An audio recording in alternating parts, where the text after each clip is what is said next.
All right, tonight our main speaker is Devon. Please help me welcome Devon.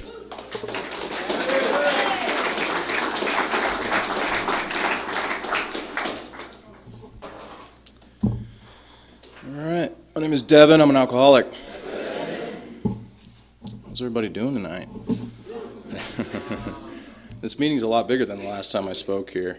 When I first came to town, this was the meeting. This was the meeting where everybody went, and so it's nice to see that there's a lot of people attending now.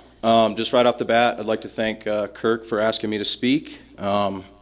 It's always an honor and a privilege to be asked to do anything in Alcoholics Anonymous. I want to thank the home group members, the people that make this meeting possible, that show up and set up so that there's a meeting tonight. I have a home group. My home group is the Friday night speaker meeting in Prescott Valley. I'm the secretary of that group. I have other commitments in Alcoholics Anonymous as well, and I have a sponsor, and I sponsor other men. My sponsor told me when I was new that I didn't have a home group when I first met him, and he told me that when if I had a sponsor and I didn't have a home group, then I needed to fire the sponsor, which was him. So in other words, what he was saying was get a home group or find another sponsor. So I found a home group. A home group's been incredibly important to me in my sobriety. It's important to have a place, a commitment to a meeting keeps me accountable. I need accountability. I need somewhere that I need to show up, that people see me all the time, that people know who I am and I know who they are. It's important. It's a part of being the fellowship for me. So that's been incredibly important. My date of sobriety is February the 19th, 2017. That's not when I first got here, though. I first came to Alcoholics Anonymous when I was 17 years old. I was forced into the rooms, like a lot of people. I was backed into a corner, found myself, in a little bit of a, I was young, so my family just wasn't having it, basically, and that's where I got pushed in. I went in through like a youth rehabilitation type thing, and I hung around for a couple months, but so I went to my first meeting when I was 17, and it was a speaker meeting like this, and the first thing that this guy got up there and started talking about was he was talking about God and the steps and all of that, and I knew at that age that I had a problem with drinking. I knew that me and drinking, they didn't mesh very well. I could see that already at that age, but I was just so far away from ever. I had all these things going on in my head. I was too young. I had all this life ahead of me. How can this happen to me now, And it was all circumstantial, too. This was all about the family that I came from, the neighborhood I grew up in, the fact that my father was never around. I just needed to get away from all these things. The fact that I was in high school, I hated high school when I was, I hated school. I just needed to get away from these things, and then my drinking would straighten out, So I didn't need any of this that they were trying to push me into. Anyways, I'm getting a little ahead of myself. But so I'm from the Midwest. I'm from a really, really small town in Nebraska that nobody's probably ever heard of. It's about 300 people. And growing up, I used to think I had it pretty bad. I used to think I got dealt a pretty terrible hand. And as I've been around for a while, I meet people and I hear their stories and I realize that I had it pretty good. And when I look at the way that things were for me, I'm sure by whatever normal standards they are, it was probably dysfunctional. My mother was real young when she had me. She was about 16. My father left. I never ever knew who he was, never met him. And I was kind of raised by my mother and I was raised by my grandparents at the same time. So I kind of went back and forth. And when I look back on that today, I know that I'm extremely grateful for that experience because those, though things weren't perfect, they were extremely loving people, and they're extremely loving people today, and I'm extremely grateful that they're in my life, especially my mother. My mother saved me more than once, for sure. Probably to a fault even, but she definitely, I definitely wouldn't be alive without her. So growing up, like you hear a lot, I felt like I was out of place. I just didn't really feel like I belonged anywhere. I felt like I had this drive in me to have people notice me, to be established, but I was like crippled with fear at the same time. So I was really, really quiet kid. I was very shy. I didn't say much. It took a lot to really pull me out of my shell, essentially, because I was just all these, emotions and feelings and stuff that I didn't know how to deal with at that time. And so basically my response to that was just build a wall, shut down, and, just don't display any of that. I learned that from a really young age, and I kind of stuck with that. So as I'm getting older, there's things going on in my home life that I don't really understand. I don't know why they're happening to me. And I'm like torn between two worlds. I'm living with my mom during the week, and I'm going to see my grandparents on the weekend. Living with my mom is a little more turmoil and instability and things like that going on. And then I go live with my grandparents, and it's a lot more normal and stable, so to speak. Excuse me for a second. So I go to stay with them, and it was like this constant battle back and forth. I really wanted to live with them because, I felt like that was normal. At that age, I was already thinking about what everybody thought about me. That was all I thought about. What do you think about me? I didn't have a dad. I grew up in a small Roman Catholic town. That was definitely frowned upon. That I came from that situation, and I felt that there. And so I was just looking for some kind of normalcy, some kind of stability in my life. Anyways, I continue on like this until I'm about 13 years old. And when I was 13 years old, I'll just say this too. So in my family, there is a significant amount of alcoholism. I saw tons of drinking growing up. I saw what alcohol did to people. I never saw any normal drinking, and I never did any normal drinking myself. But that was just kind of a normalcy to me. So I developed this idea early on that this wasn't going to happen to me. I wasn't going to go down this path. This wasn't going to be my life. But one day when I was 13, just out of curiosity, I took a drink. And what happened to me shortly after I took a drink is what makes me an alcoholic. Essentially, about 5 to 7 minutes after I took way too much too. I had no idea about quantities or anything like that. I filled like a coffee cup up with vodka and just slammed it. And I had a good tolerance right from the get, pretty much. I didn't even really get sick from that. But what it did do to me is, what I think is extremely important to mention, is that it altered my reality. It completely took me into another world. Like I said before, I was locked into self, and I'm just trapped in fear, basically, and I'm like crippled with anxiety, and I have no idea how to exist in the world. I'm in conflict with life itself all the time. And I took this drink, and 5 to 7 minutes later, instantly, none of that mattered anymore. Everything was completely okay. I was going to be successful. I was going to take on the world. As it talks about in Bill's story, I had arrived. That was it, man. That was the moment. And all I remember thinking after that is I was standing in the bathroom, and I was looking into the mirror, and I was like swaying back and forth. And all I could think is, I want to feel like this all the time. And I hit the ground running, and I set out to do that. I wasn't an everyday drunk at 13, but it wasn't long before I was. I was about 15 years old by the time I was hooking school and coming home and getting drunk. And I was a round-the-clock drinker by that time, And so I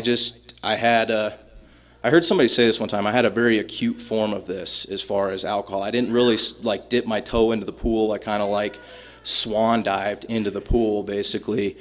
And that ended up being good for me later on. I hit a bottom pretty quick. But so I took off with this, at 15, and I really didn't have any consequences in the beginning.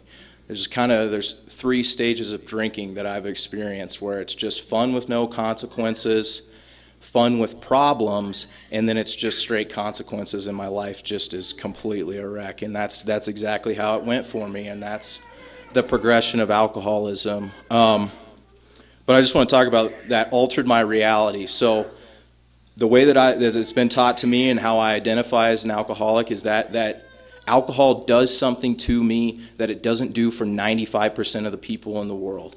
As soon as I take a drink of it, it alters my reality. It changes my perception of the world. It completely changes it. And so when I got here, this, you're taking this thing that's like close to my heart. This is like the love of my life, the most powerful thing I've ever come in contact with. It's got so much emotional connection to me. And when I was younger, like I said, when I was 17 and I got here, it was like you're trying to rip away the love of my life. Like, what do how am I supposed to respond to that? And if you're going to take away that love of my life, you better give me something better as a replacement. And that's exactly what the steps and the program and all of that, they alter my perception, because I have this disease that centers in my mind. And it's a delusional way of thinking. That's what alcoholism is. It works on me. It talks to me. It tells me things that aren't true. And I believe those things. And I walk around just, in my life, I walk around just doing whatever occurs to me, and with no set of tools like Pat was talking about. So like I said, I kind of continued on for a couple years. I really didn't have any consequences. Little things would happen, like I would wake up, passed out in my car. The car's not in park, though. My foot's just on the brake, and I'm, like, sitting there, That happened to me before. I had a couple accidents, but I got a lot of breaks. That's one thing about my story is I got a ton of breaks. A ton of breaks. I definitely did not get what I deserved. My sponsor, he's funny. He talks really loud, and he said, I got sober by the mercy of God, and I stay sober by the grace of God. And I didn't get justice, I got mercy, and that was the case for me. I wouldn't be standing here if I had got justice for the way that I was and the way that I lived. So right when I showed up to Alcoholics Anonymous was right when I started to kind of encounter these consequences. A big thing happened to me early on I just want to touch on real quick. When I was 16, I was sitting completely alone one night. I had got home and I was, drunk or whatever, and I was sitting there by myself, complete silence. Like I was saying, this is a delusional way of thinking, so this goes to work on me right away, and before I know it, I can't discern the true from the false. So I'm just continuing on like this. I'm drinking around the clock. I'm showing up to school, and people are asking me, like, why do you smell like hand sanitizer? And I'm like, well, I like to stay clean. I put it on all the time.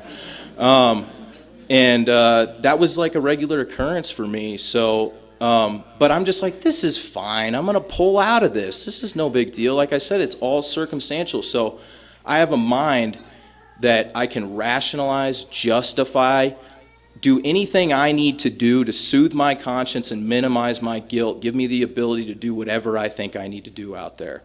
And that's what I did. One night, I'm 16 years old, I'm sitting completely alone. No TV on, no nothing. Out of nowhere, this voice comes into my head, and it says, "You're an alcoholic." And I kind of thought about that for a second, because like I said, I'd heard the word alcoholic. I had seen people in my family that were quote-unquote alcoholics. I knew nobody in Alcoholics Anonymous. I knew nothing about Alcoholics Anonymous. And my only exposure to it was like what I saw in movies. So I was like, okay. It just was like a little moment of truth that I kind of had.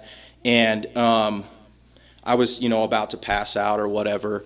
And I just remember I kept thinking about that over and over again. You're an alcoholic. And I remember saying, that's true. That's right. That's true. And I passed out, and I woke up the next morning, and the first thought that I had was like, well, thank God that's not true, that I'm an alcoholic. That'd be terrible if that was true. And I went right back on. Anyways, I got the thinking that I was talking about. So 17 years old, I go to Alcoholics Anonymous. I decide right then and there that I don't need Alcoholics Anonymous. All I need to do is just get things squared away in my life. I need to get the job, the girl, the car, the degree, I never did any of those things when I was trying to get sober, but I was convinced that was going to make me happy. So I decided, it's good that these people come to this place and they can share with each other and remind each other and, talk about God and how God saved them and all this stuff. That's all well and good. I'm glad that they need this. I don't need that. And you couldn't convince me otherwise. I was just defiant to the core. So 17, I stick around for a couple months. I'm in this forced place, this youth place.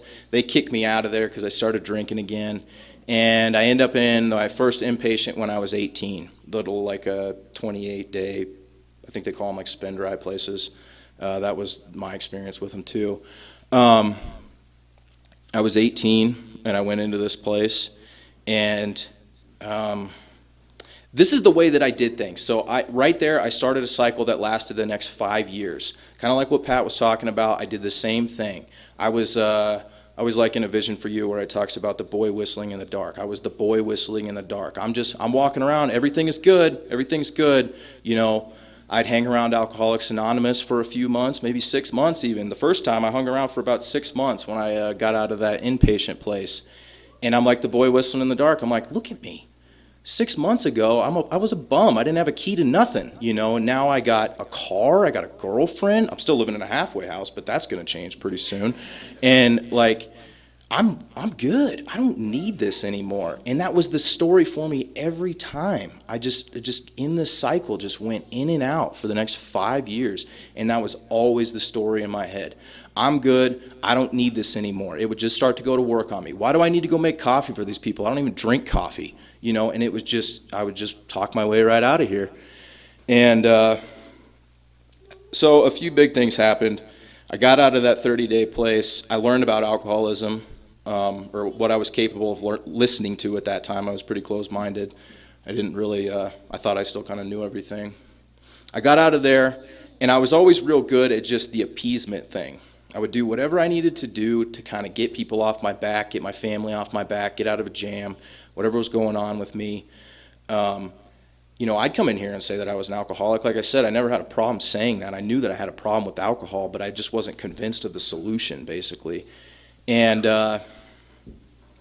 so this guy that was in there, this old guy, he kept like working at me to go to this halfway house when I got out of there.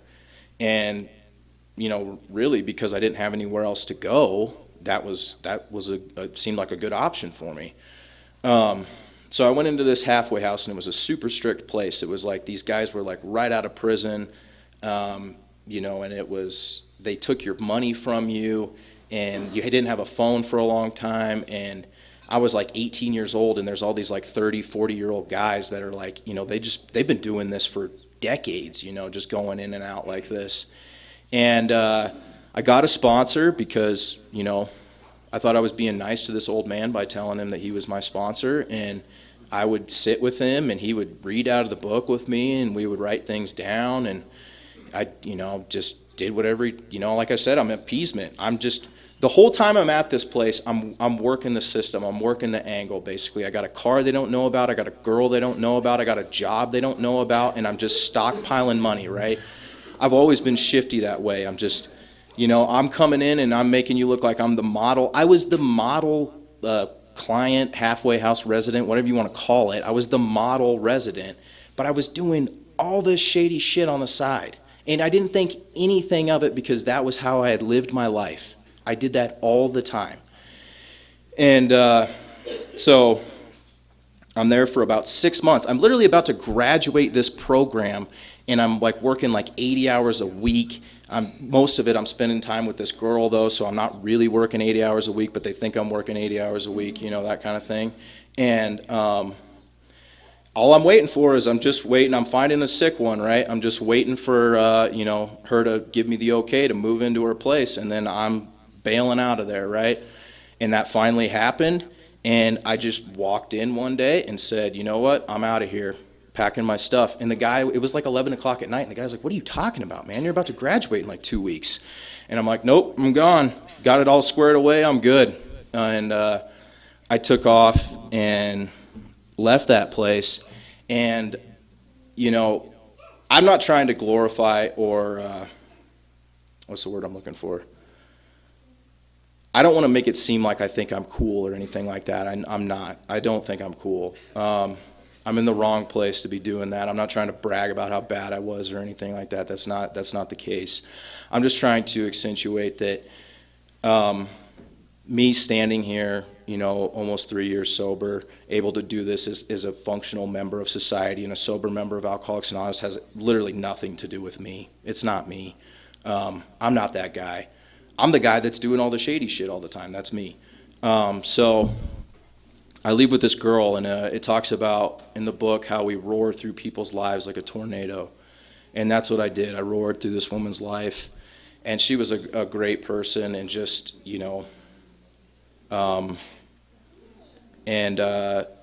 that's what I do. I'm a user. I'm a taker. I use and abuse people. I care about nobody but myself. And, I can simulate some type of interest if I need to. I can simulate some type of love or whatever until I get whatever it is that you have that I want, and then I cast you aside and go on about my business. That's the way that I live at this point in time that I'm telling you about right now. So I did that. Something I'll just mention real quick that I talk about when I do give talks.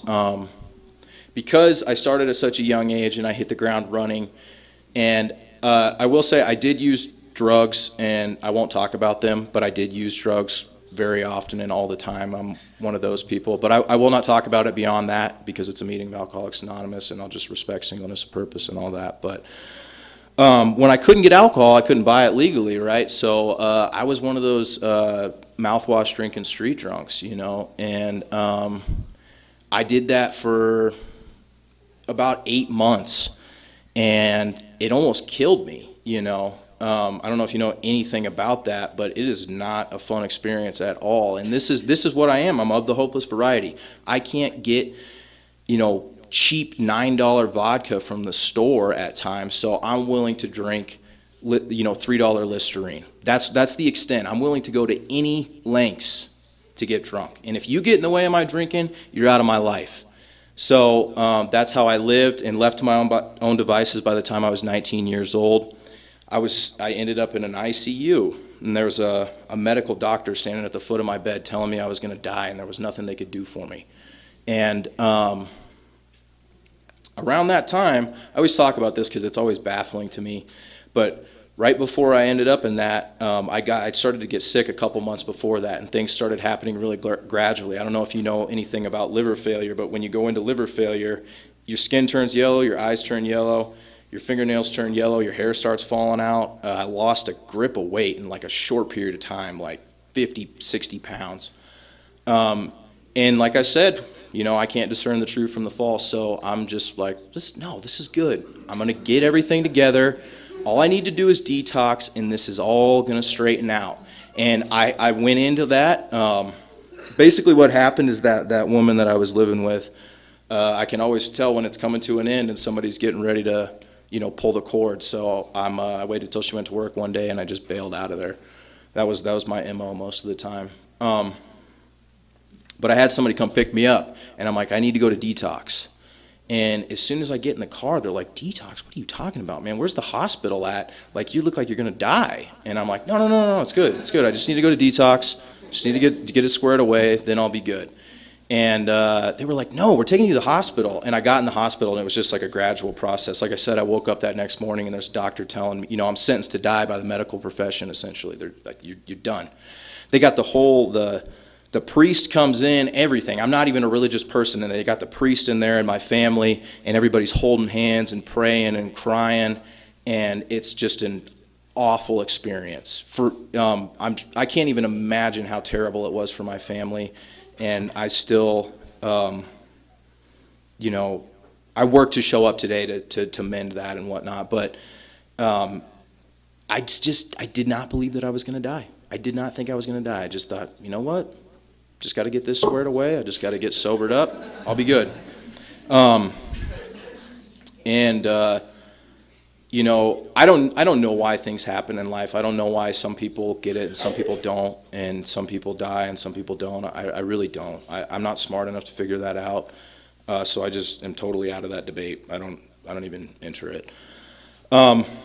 I guess I know about grace, and that's just unmerited love. That's all that is. I don't deserve it. It is there. But anyway, so I pulled out of that. I was in the ICU for probably like 7 days, something like that.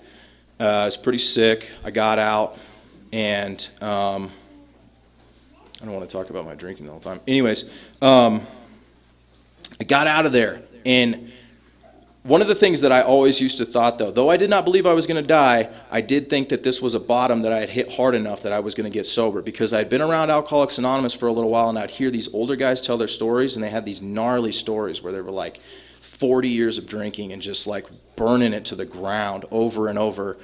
And I'm thinking, when I hear these stories, all right, I just got to hit a bottom like that, and then I'm going to have the willingness. Then I'm going to want to do this. And so I'm coming out of this hospital, and I'm moving down to Kansas City at this point. My mom had taken a job down there, and I'm thinking, this is it. Surely this is it. This is a deep enough bottom that I'm ready to do this now. And I went down there. I went through another 30-day place. This place back in the Midwest, man, I gave them a ton of business. Like, I owe them like thousands of dollars today.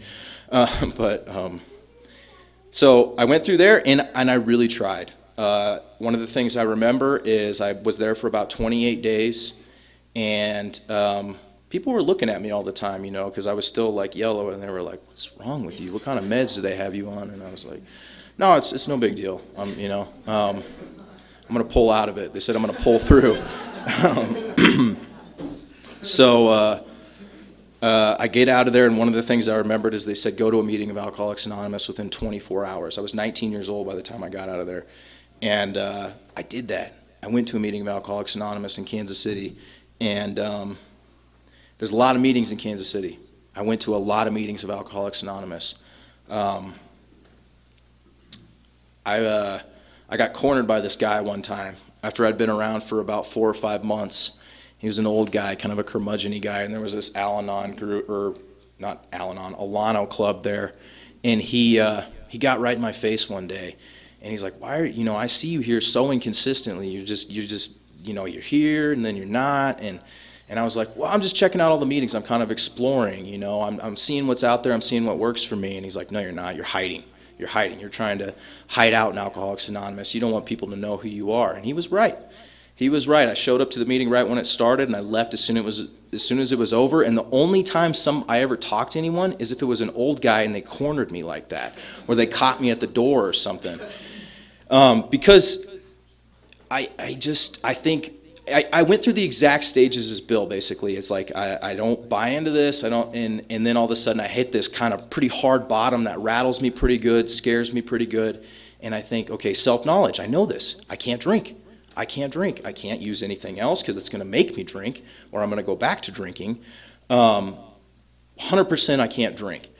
And like I said, man, the boy whistling in the dark. I'm walking around telling myself all these things, and in the back of my mind I have that reservation that I know I'm going to go.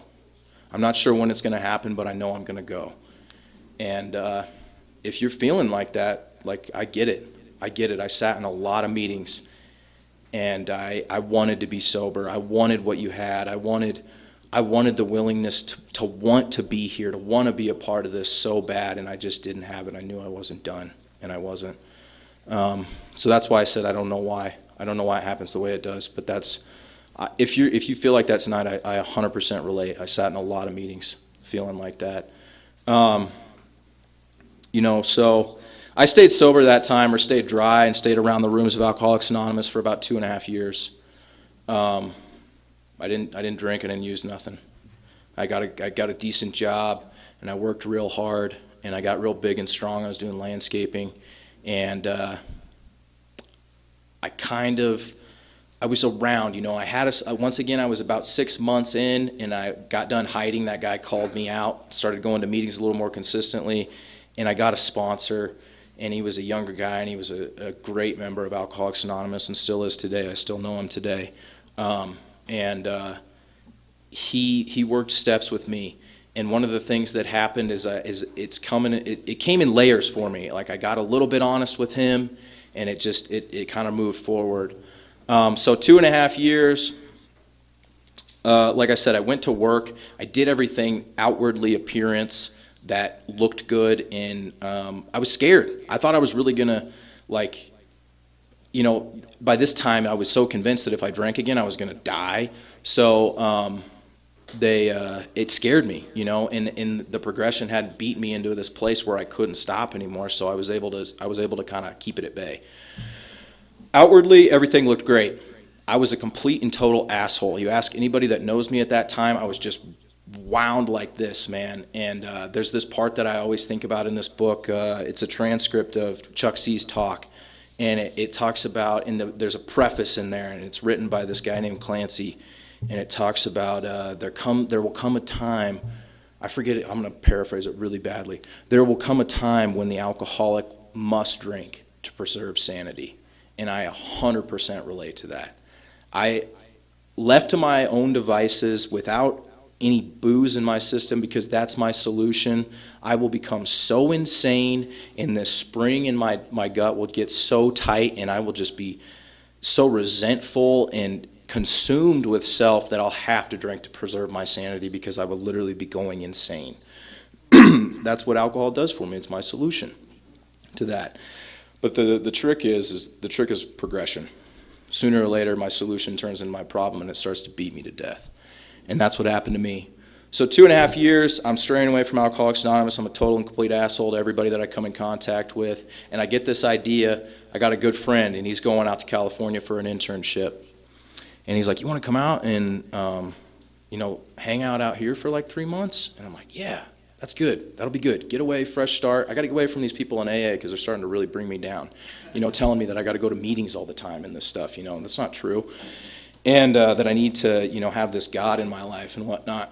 So I went out there, and I had pretty normal experience at first. I remember we stopped in Vegas on the way out, and we got comped this crazy suite at the Venetian.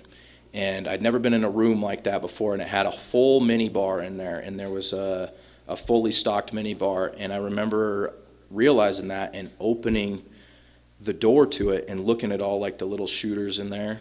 And that was the first time since I'd been sober that 2.5 years that I had really thought about drinking.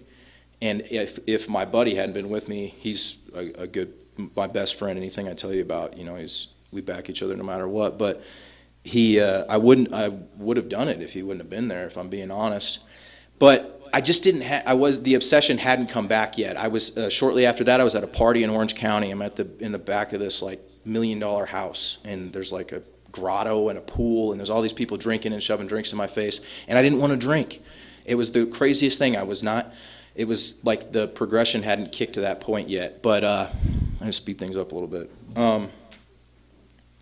So by the end of that, I got this idea in my head that I could smoke pot, because I never got in any trouble because of pot. It never caused me any problems. And I was out in California, and I knew somebody that had a medical card, so that was what I did. I brought a bunch back with me to Nebraska. I spent tons of money on it, came back. And I said I wasn't going to talk about drugs, but I'll just talk about this real quick because I think it's important. There's a thing called the Marijuana Maintenance Program. And what that does for me is I can stave off my alcoholism for about 2 weeks to 4 weeks with copious amounts of marijuana. And that I can keep my alcoholism kind of at bay with that. But as soon as I run out, I'm screwed. And that's what happened to me, basically. And I've mentioned progression several times in this talk. And it talks about alcoholism being a progressive illness. I think that's a great understatement. 2.5 years, I didn't touch anything, like I said. And when I finally went, it was like I had never left, and then some. I got hit with like a semi-truck of alcoholism, basically. The insanity, I couldn't stop anymore. I had no more longevity in my runs anymore. I used to be able to run for like 8 months to a year and then hit a hard bottom and go into a treatment center and spin dry. Now I would be out for 12 hours, and I would be in contact with the cops in and out of one time I got thrown out of a hotel room, and I ended up in the same ER like twice in the same day with the same cops and the same ambulance guys. When they came to pick me up the second time, they were like, "Dude, what are you doing, man?" Like, and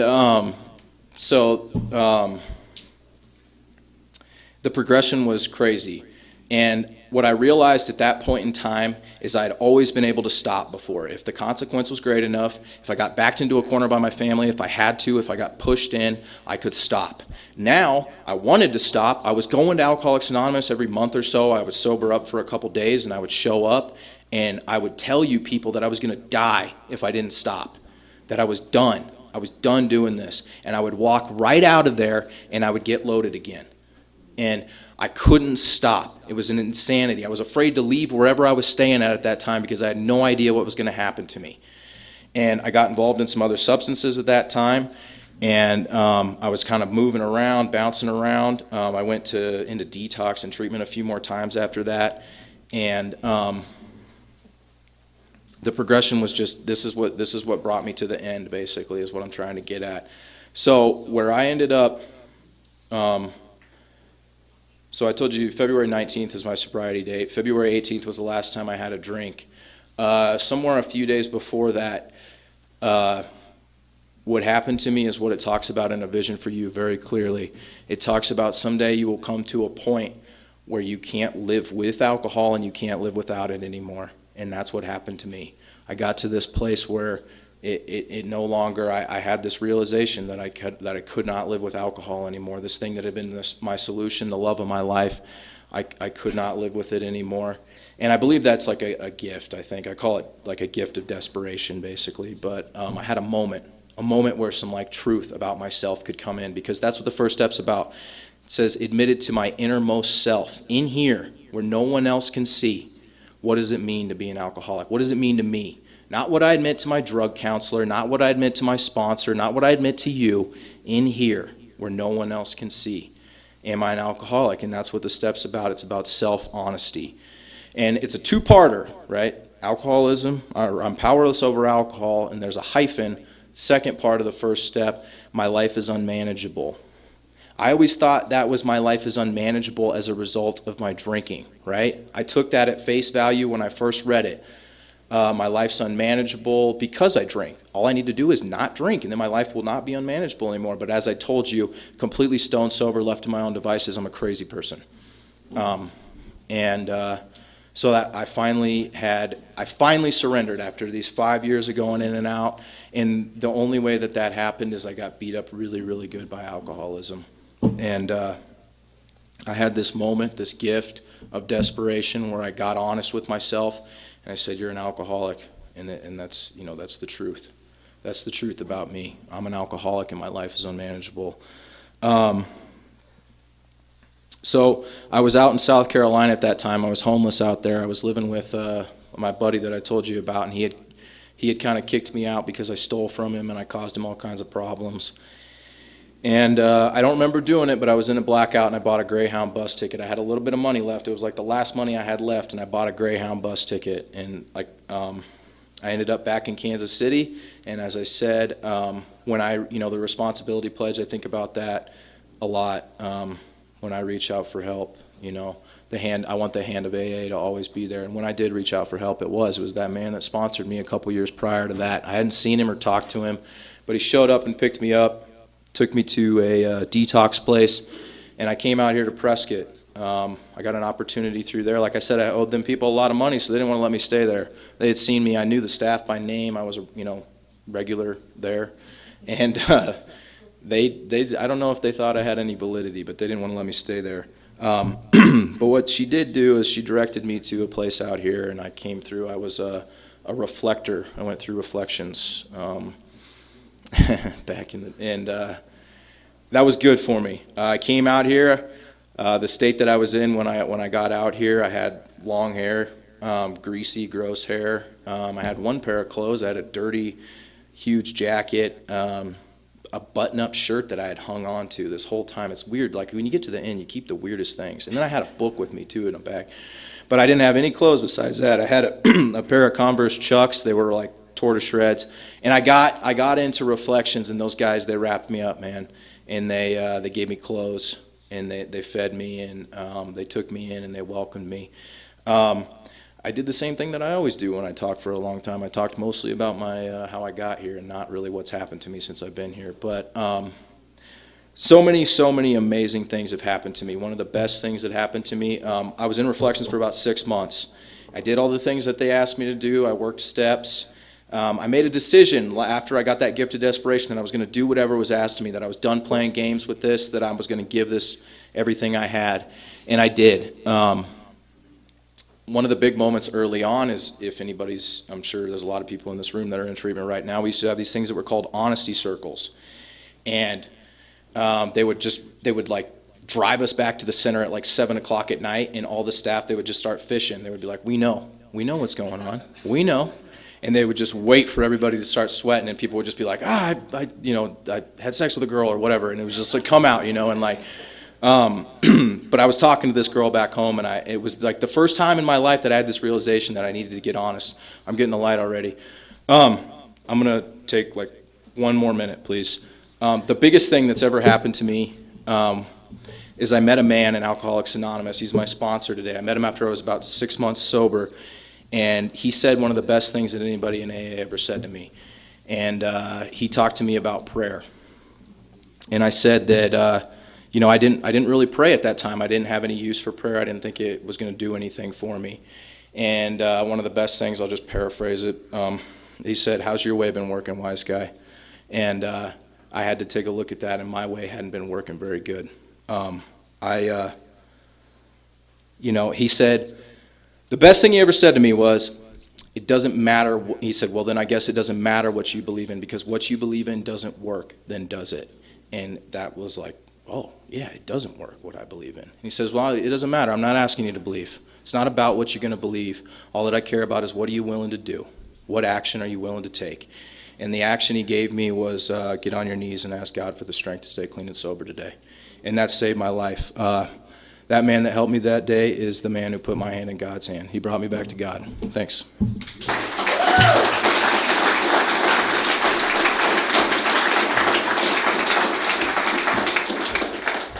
Thank you again, Devon. This has been a regular meeting of the Rayleigh Group of Alcoholics Anonymous. You are invited to join us again next week. Please bring a friend. There are approximately 100 meetings of AA each week in the Prescott area. We advise that you attend as many as possible, and we hope you will join us again soon. After the prayer, will the people who volunteer to do that stuff. Oh, and your court cards are on the back table. Let's circle up and say the Lord's Prayer. Thank you for coming.